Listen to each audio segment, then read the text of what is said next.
My guest at this time is Andrew C. McCarthy, former Chief Assistant U.S. Attorney for the Southern District of New York. He's now a Fox News Channel contributor and a columnist and contributing editor at National Review. He is also the author of the brand new book, Ball of Collusion, The Plot to Rig an Election and Destroy a Presidency. And Andy, thanks so much for being with us. Greg, thanks for having me. How did this all get started is one of the big questions you address in this book. And as I read through it, there's a couple different ways that the narrative has changed on this, usually involving surveillance, either human intelligence or electronic, depending on whether we're looking at Carter Page or George Papadopoulos. So is it really a sliver of evidence that somehow led this all to snowball, or was there a concerted effort somewhere in the Obama administration from the get-go to find a way to get this going?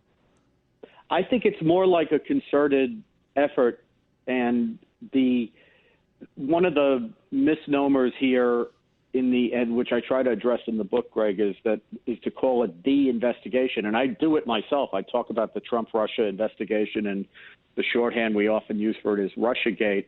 But I think that's confusing for people because having now looked at it really carefully, I think that what happened here is that there were various strands of intelligence, in particular intelligence coming from foreign intelligence services into the CIA beginning in the latter half of 2015 after Donald Trump announced his candidacy.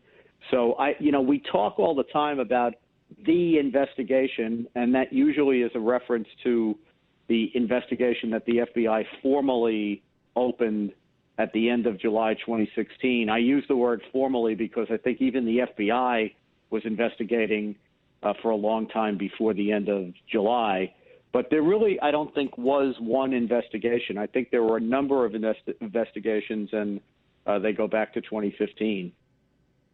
And you just mentioned the CIA. And so one of the other points you make in your book is that John Brennan, who tried to claim that he knew nothing about this until it kind of fell in his lap, that doesn't hold water. What do we know about what John Brennan knew and what he did about it? Well, yeah, he's said that he's known less and less about it as there seems to have been less and less to the investigation. But back when they were really pummeling this idea of this narrative of Trump and Russia being in cahoots in connection with the election, he was very active in it, very front and center in it. And he's actually, as I lay out in the book, he's given congressional testimony and made even more elaborate public statements indicating that he was a focal figure in the investigation. And if I'm right that the investigation, the origin of it, what Attorney General Barr has called the genesis of the investigation, if my theory is right that it goes back to the second half of 2015 and it's based on foreign intelligence information, or at least largely based on that, Brennan was talking about that for a very long time publicly and told Congress that he basically played the role of a clearinghouse. The CIA is not allowed to operate inside the United States in the sense of collecting evidence. By federal law and by its charter, it's not supposed to operate here. The FBI is our domestic intelligence service.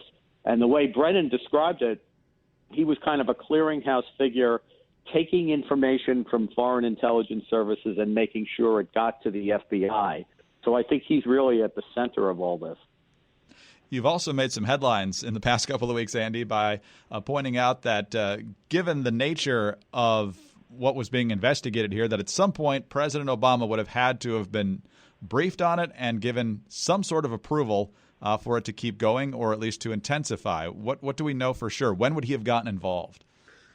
Well, this is one of the things, Greg, that I must say surprises me, although I guess the politics don't surprise me so much. But what would have been surprising, and I would have thought would have been perturbing to people, would have been if all this had gone on without President Obama knowing about it. And the reason I say that is, I've harped on the distinction between counterintelligence investigations and criminal investigations. And as you can see, it's a big theme of the book. But one of the reasons why, this seems sometimes like esoterica to people, but it's a pretty basic distinction in that criminal investigations are done for the purpose of vindicating the rule of law in court. And they're conducted by the executive branch, but they're basically aimed at having judicial proceedings. There's judicial oversight. There's implicit congressional oversight because the investigative activities and the prosecutorial activities are limited to laws which were enacted by Congress. So that's the way that it all works.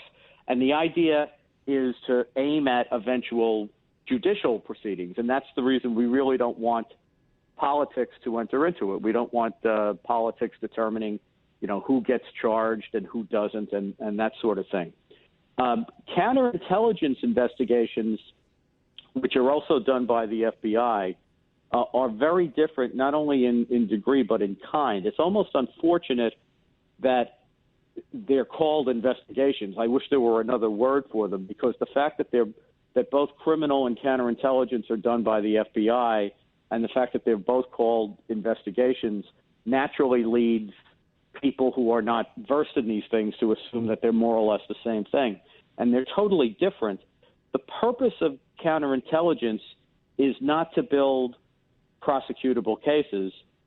It is to help the president fulfill his national security mission to protect the United States from foreign threats.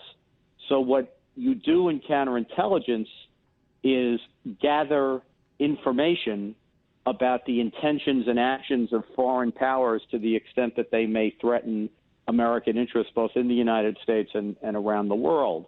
And the FBI is our domestic intelligence service because even though these are not proceedings that are aimed at developing criminal cases, we want our domestic security service to be bound by American law. So, for example, when we talk about intelligence, we often think about the CIA, the NSA, and, the intelligence services that specialize in gathering foreign intelligence overseas. A lot of their activities, which are essential to national security, are in violation of the laws of the places where they operate.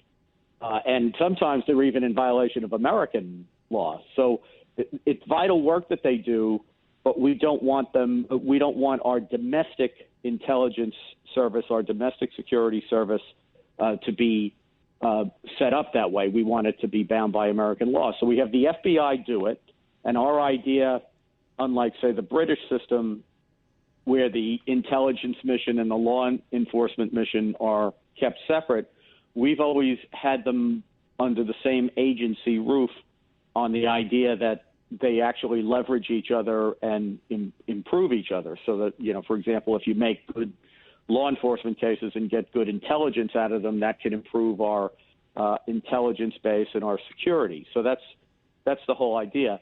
This is a long-winded way of saying that the only reason we do foreign counterintelligence is for the president. This is not done for judicial proceedings. It's not done with judicial oversight. I mean, FISA exists, but it's not essentially a judicial proceeding. This is an executive branch show, and it's only done to inform the president. It's only done to collect intelligence so that the executive branch can do its most important job. So I'm kind of surprised when people blanch at the idea that President Obama must have known about this. We actually have pretty hard information and evidence that he in fact knew, but it shouldn't be surprising to people because this was set up as counterintelligence, so by nature it would have been done for the president. And obviously, if you really believed that an American political candidate was an agent of the Kremlin, that would be something that would be so important that obviously it would come to the president's attention. There'd be something profoundly wrong if it didn't. Andrew McCarthy is a former Chief Assistant U.S. Attorney for the Southern District of New York. He's now a Fox News Channel contributor and a columnist and contributing editor at National Review. His book is Ball of Collusion, The Plot to Rig an Election and Destroy a Presidency. In the second installment of our extensive interview with Andy McCarthy, we're going to be asking the important question, if no evidence of an actual conspiracy exists between the Trump campaign and the Russian government, why did the Mueller investigation take more than 2 years to reach that conclusion? I'm Greg Corombos reporting for Radio America.